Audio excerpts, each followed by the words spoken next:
Kuwait എമോച്ചുമായി relate ചെയ്തിട്ടുള്ള ഒരുപാട് videos നമ്മുടെ ചാനലിൽ ഇതിനു മുമ്പ് വന്നിട്ടുണ്ടല്ലോ. അപ്പോൾ കുവൈറ്റിലോട്ട് വരാൻ നിൽക്കുന്നവരാണ് നിങ്ങളെങ്കിൽ നിങ്ങൾ തീർച്ചയായിട്ടും അറിഞ്ഞിരിക്കേണ്ട വളരെ കുറച്ച് കാര്യങ്ങളാണ് ഇന്നത്തെ വീഡിയോയിൽ ഞാൻ നിങ്ങളുമായിട്ട് ഷെയർ ചെയ്യുന്നത്. കുവൈറ്റ് എമോച്ചിലോട്ടൊക്കെ അപ്ലൈ ചെയ്തിട്ട് വെയിറ്റ് ചെയ്ത് നിൽക്കുന്നവരാണ് നിങ്ങളെങ്കിൽ തീർച്ചയായിട്ടും ഈ വീഡിയോ അവസാനം വരെ കാണാൻ നിങ്ങൾ ശ്രമിക്കുക. ഇന്നത്തെ വീഡിയോയിൽ കുറെ ഇൻഫോർമേറ്റീവ് ആയിട്ടുള്ള കാര്യങ്ങളാണ് ഞാൻ നിങ്ങളുമായിട്ട് ഷെയർ ചെയ്യാനായിട്ട് ആഗ്രഹിക്കുന്നത്.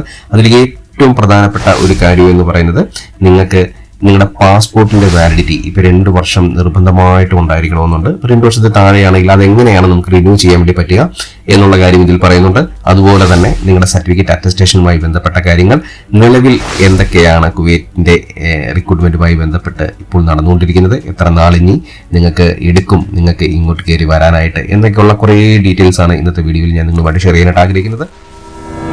പുതിയൊരു വീഡിയോയിലേക്ക് കിടക്കുന്നതിന് മുമ്പ് ഒരു കാര്യം നിങ്ങളോട് പറയാൻ മറന്നുപോയി. നമ്മുടെ ചാനൽ നിങ്ങൾ ആദ്യമായിട്ടാണ് കാണുന്നതെങ്കിൽ നമ്മുടെ ചാനൽ ഒന്ന് സബ്സ്ക്രൈബ് ചെയ്യുക. തൊട്ടടുത്തുള്ള ആ ബെല്ലൈക്കൺ ഇല്ലേ, അതൊന്ന് എനേബിൾ ചെയ്യുക. എങ്കിൽ മാത്രമേ ഞാനിടുന്ന വീഡിയോസ് പെട്ടെന്ന് നിങ്ങളിലേക്ക് എത്തത്തുള്ളൂ കേട്ടോ. കുവൈറ്റ് എമോച്ചുമായി റിലേറ്റ് ചെയ്തിട്ടുള്ള ഒരുപാട് വീഡിയോസ് നമ്മൾ ചെയ്തിട്ടുണ്ടല്ലേ. ഇതിനു മുമ്പുള്ള വീഡിയോസ് ഒക്കെ നിങ്ങൾ കണ്ടു കഴിഞ്ഞാൽ അറിയാം. നമുക്ക് ഒരുപാട് ക്വസ്റ്റ്യൻസ്, അതായത് മെയിൽ വഴിയും അതുപോലെ തന്നെ മെസ്സേജ് ഒക്കെ അയച്ചിട്ട് ഒരുപാട് ആൾക്കാർ ക്വസ്റ്റ്യൻസ് ചോദിക്കാറുണ്ട്. അതിനൊക്കെ റിപ്ലൈ കൊടുക്കുന്ന ഒരു സെഗ്മെന്റ് ആണ് ഇപ്പോൾ പോകുന്നത്. അപ്പോൾ ഒരുപാട് ആൾക്കാർ ഒരേ സെയിം ടൈപ്പിലുള്ള ഒരുപാട് ക്വസ്റ്റ്യൻസ് ചോദിക്കാറുണ്ട് കേട്ടോ. അപ്പോൾ എന്താണെന്ന് ചോദിച്ചു കഴിഞ്ഞാൽ എത്ര നാളെടുക്കും എന്നുള്ളതാണ് ഏറ്റവും കൂടുതൽ നമുക്ക് വരുന്നൊരു ക്വസ്റ്റ്യൻ. അടുത്ത് ഇൻട്രസ്റ്റിംഗ് ആയിട്ടുള്ള 1-2 ക്വസ്റ്റ്യൻസ് സെലക്ട് ചെയ്തിട്ടുണ്ട്. അതിന് മറുപടി പറയാം. ബാക്കി കാര്യങ്ങൾ ഞാൻ നേരത്തെ പറഞ്ഞ പോലെ തന്നെ പാസ്പോർട്ട് 2 ഇയറിന്റെ വാലിഡിറ്റി കുറവുള്ള ആൾക്കാരാണെങ്കിൽ എന്ത് ചെയ്താൽ പെട്ടെന്ന് തന്നെ നമുക്ക് ശരിയാക്കി എടുക്കാം എന്നുള്ള കാര്യം ഡീറ്റെയിലും കാര്യങ്ങളൊക്കെ പറയുന്നുണ്ട്. അപ്പോൾ വീഡിയോ അവസാനം വരെ കാണുക. ഏറ്റവും പുതിയതായിട്ട് വന്ന ഒരു മെയിലിലേക്ക് കിടക്കാം. അതിൽ പറയുന്നത് എൻ്റെ പേര് ജ്യോതി എന്നാണ്. എനിക്ക് ഇപ്പോഴും കുവൈറ്റ് എമോയിച്ചിലേക്ക് അപ്ലൈ ചെയ്യാനായിട്ട് സാധിക്കുമോ, ലിങ്ക് ഓപ്പൺ ആണോ എന്നാണ് ചോദിച്ചിരിക്കുന്നത്. അല്ലെങ്കിൽ പുതിയ ഏതെങ്കിലും ലിങ്ക് ഉണ്ടോ എന്ന് ചോദിച്ചയക്കുന്ന മെസ്സേജുകൾ ചോദിക്കുന്ന ഒരുപാട് ആൾക്കാരുണ്ട് കേട്ടോ. അപ്പോൾ ഇതിന് ഒരു ആൻസർ ആയിട്ട് പറയാനുള്ളത് എന്താണെന്ന് ചോദിച്ചു കഴിഞ്ഞാൽ പഴയ ഒരു ലിങ്ക് തന്നെ ഉള്ളൂ. ആ ലിങ്കാണ് സ്റ്റിൽ ഇപ്പോഴും പ്രവർത്തിച്ചുകൊണ്ടിരിക്കുന്നത്. ആ ലിങ്ക് വഴി ഓപ്പൺ ചെയ്ത് അപ്ലൈ ചെയ്യാനായിട്ട് സാധിക്കുന്നവരുണ്ട്. ചിലർക്കൊക്കെ ഇപ്പോഴും സാധിക്കാനായിട്ട് സാധിക്കുന്നില്ല. ഇപ്പോഴും അത് വർക്കിംഗ് ആണോ എന്ന് ചോദിച്ചു കഴിഞ്ഞാൽ എല്ലാവർക്കും അത് ഓപ്പൺ ചെയ്തിട്ട് അപ്ലൈ ചെയ്യാനായിട്ട് സാധിക്കുന്നില്ല. അപ്പോൾ ഒന്ന് ട്രൈ ചെയ്ത് നോക്കുക എന്ന് മാത്രമേ ആ കാര്യത്തിൽ റിപ്ലൈ ആയിട്ട് പറയാനായിട്ട് സാധിക്കത്തുള്ളൂ. കാര്യം ഇപ്പോഴും അത് ഓപ്പൺ ആണോ എന്ന് ചോദിച്ചു കഴിഞ്ഞാൽ ചില ആൾക്കാർക്ക് അത് വർക്കിംഗ് ആകുന്നുണ്ട്, ചില ആൾക്കാർക്ക് ഇപ്പം അത് വർക്കിംഗ് അല്ല. നിങ്ങൾക്ക് വീണ്ടും അപ്ലൈ ചെയ്ത് നോക്കണമെന്നുണ്ടെങ്കിൽ ഈ വീഡിയോയുടെ താഴെ ഞാൻ എൻ്റെ ലിങ്കും കൂടെ ചേർക്കുന്നുണ്ട്. ഇനിയും നിങ്ങൾ അപ്ലൈ ചെയ്യാനായിട്ട് താല്പര്യമുണ്ടെങ്കിൽ ഒന്ന് ട്രൈ ചെയ്ത് നോക്കുക.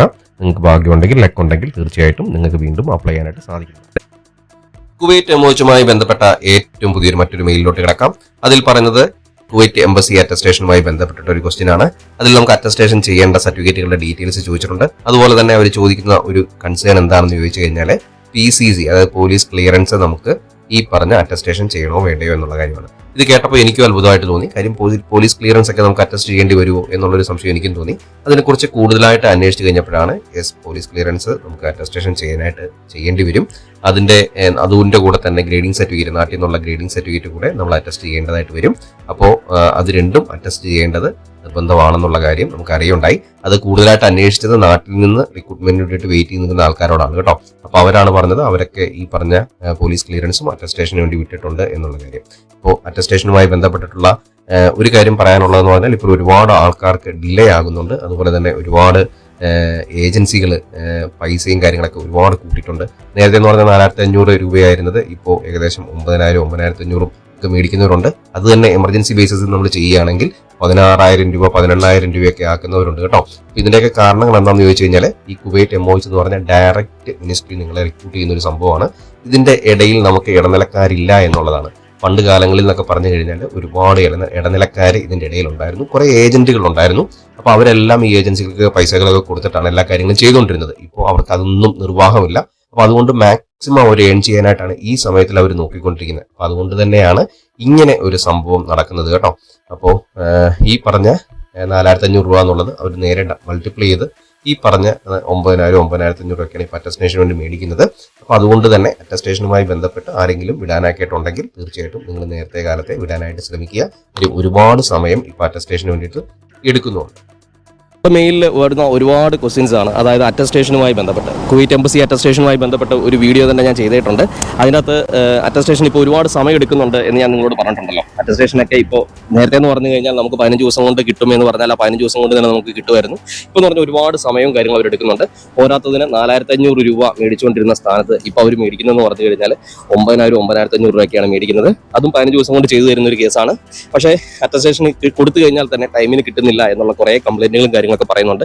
അപ്പോൾ അറ്റസ്റ്റേഷൻ ചെയ്യാൻ നിങ്ങൾക്ക് താല്പര്യമുണ്ടെങ്കിൽ ഞാൻ ചെയ്ത ഒരു ഏജൻസി ഉണ്ട് കേട്ടോ. അപ്പോൾ അതിൻ്റെ നമ്പറും കാര്യങ്ങളൊക്കെ ഞാനൊന്ന് കൊടുത്തേക്കാം. അത് നിങ്ങൾക്ക് ഉപകാരപ്പെടും എന്ന് ഞാൻ വിശ്വസിക്കുന്നു. അവരുമായിട്ടൊന്ന് കോൺടാക്ട് ചെയ്ത് നോക്കുക. നമ്മൾ ഇതായിട്ട് പറയുന്നില്ല, കാര്യം ഞാൻ കൊടുത്തപ്പോൾ എനിക്ക് പെട്ടെന്ന് കാര്യങ്ങൾ ചെയ്ത് കിട്ടിയായിരുന്നു കേട്ടോ. അപ്പോൾ ആ ഒരു ഇതിൻ്റെ പുറത്താണ് ഞാൻ ആ അറ്റസ്റ്റേഷൻ ചെയ്യാനായിട്ടുള്ള ആ ഏജൻസിയുടെ നമ്പർ ഇവിടെ കൊടുക്കുന്നത് കേട്ടോ.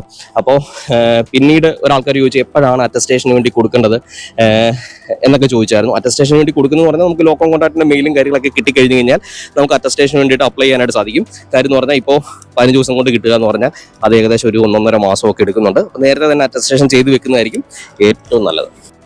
കുവൈറ്റ് എംഒഎച്ചിൽ അപ്ലൈ ചെയ്തിട്ട് വെയിറ്റ് ചെയ്ത് നിൽക്കുന്ന നേഴ്സുമാർ ഫേസ് ചെയ്യുന്ന മറ്റൊരു പ്രോബ്ലമാണ് നമുക്ക് മെയിൽ കിട്ടിക്കഴിയുമ്പോൾ അതിൻ്റെ അകത്ത് ഒരു സ്പെഷ്യലി സ്പെസിഫൈ ചെയ്ത് പറയുന്നുണ്ട് നമുക്ക് 2 ഇയറിന്റെ വാലിഡിറ്റി നമ്മുടെ പാസ്പോർട്ട് ഉണ്ടായിരിക്കണമെന്ന്. അപ്പോൾ അതിന്റെ താഴെയാണ് നിങ്ങളുടെ പാസ്പോർട്ട് വാലിഡിറ്റി എങ്കിൽ നിങ്ങൾ വിഷമിക്കേണ്ട കാര്യമില്ല. നിങ്ങൾ നേരെ തിരുവനന്തപുരം റീജിയണൽ ഓഫീസ്, അത് പാസ്പോർട്ട് റീജിയണൽ ഓഫീസിൽ ചെല്ലുകയാണെങ്കിൽ നിങ്ങൾക്ക് ഇത് പെട്ടെന്ന് തന്നെ ചെയ്തെടുക്കാനായിട്ട് സാധിക്കുന്നതാണ്. അപ്പോൾ അതിന്റെ ലൊക്കേഷനും കാര്യങ്ങളൊക്കെ ഞാൻ ഡിസ്ക്രിപ്ഷൻ ബോക്സിൽ കൊടുക്കുന്നുണ്ട്.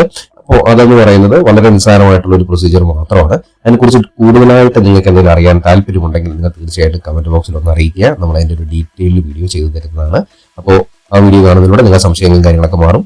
അപ്പോൾ അത് ഒരുപാട് ആൾക്കാർക്ക് വേണ്ടി വരുന്നില്ല, അതുകൊണ്ടാണ് കൂടുതലായിട്ട് പറയാത്തത്. നമുക്ക് അതിനുള്ള ഓപ്ഷൻ ഉണ്ട് എന്ന് മാത്രം നിങ്ങൾ അറിഞ്ഞിരിക്കുക. അങ്ങനെ ഒരു പ്രശ്നം നിങ്ങൾ ഫേസ് ചെയ്യുന്നുണ്ടെങ്കിൽ തീർച്ചയായിട്ടും അതിനുള്ള ഒരു സൊല്യൂഷൻ തീർച്ചയായിട്ടും ഉണ്ട് കേട്ടോ. നമ്മുടെ വീഡിയോ എന്ന് പറഞ്ഞാൽ കുവൈറ്റ് എംഒഎച്ച് റിലേറ്റ് ചെയ്തിട്ടുള്ള ഒരു വീഡിയോ ആയിരുന്നു. ഈ വീഡിയോ നിങ്ങൾക്ക് എല്ലാവർക്കും ഉപകാരപ്പെട്ടു എന്ന് ഞാൻ വിശ്വസിക്കുന്നു. മറ്റൊരു ഇൻട്രസ്റ്റിംഗ് ആയിട്ടുള്ള വീഡിയോ ആയിട്ട് ഞാൻ വീണ്ടും നിങ്ങളുടെ മുമ്പിൽ എത്തുന്നതാണ്. അതുവരയ്ക്കും എൻ്റെ എല്ലാ പ്രിയപ്പെട്ട കൂട്ടുകാർക്കും ഗുഡ് ബൈ.